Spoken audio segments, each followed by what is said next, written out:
గుమ్మం కన్నా పెద్ద గంగాళం గుమ్మం దాటి లోపలికి ఎలా వెళ్ళింది? ఇది శ్రీముఖలింగం గుడిద్వారం ముందు జరిగిన ఒక అద్భుతం. పూర్వం కుమ్మరి నాగన్న అనే భక్తుడొకరు తనకు పిల్లలు లేరని బాధపడుతూ ఉండేవాడు. ఒకరోజు తనకు పిల్లలు పుడితే గంగాళం నిండా పాలు తీసుకొచ్చి అభిషేకం చేస్తాను అని మొక్కుకున్నాడు. అయితే కొంతకాలానికి అతని కోరిక తీరింది. ఒక కుమారుడు జన్మించాడు. అప్పుడు నాగన్న గంగాళంతో తనకు సంతానం కలిగిన ఆనందంలో స్వామికి పాలు సమర్పించడానికి గుడికి వచ్చాడు. కాని ఆ పాత్ర గుడి ముఖద్వారం కంటే పెద్దది కావడంతో చుట్టూ ఉన్న భక్తులతో కలిసి ఎంత ప్రయత్నించినా దాన్ని లోపలికి తీసుకెళ్లలేకపోయారు.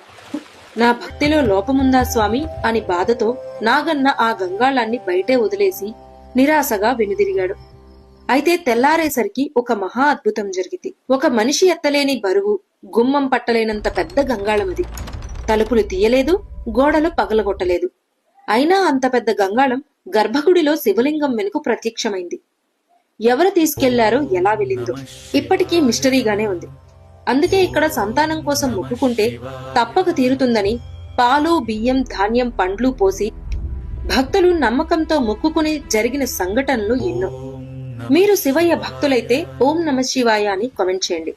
ఇదే మన శ్రీకాకుళం శ్రీముఖలింగం మహత్యం. ఓం నమ శివాయ.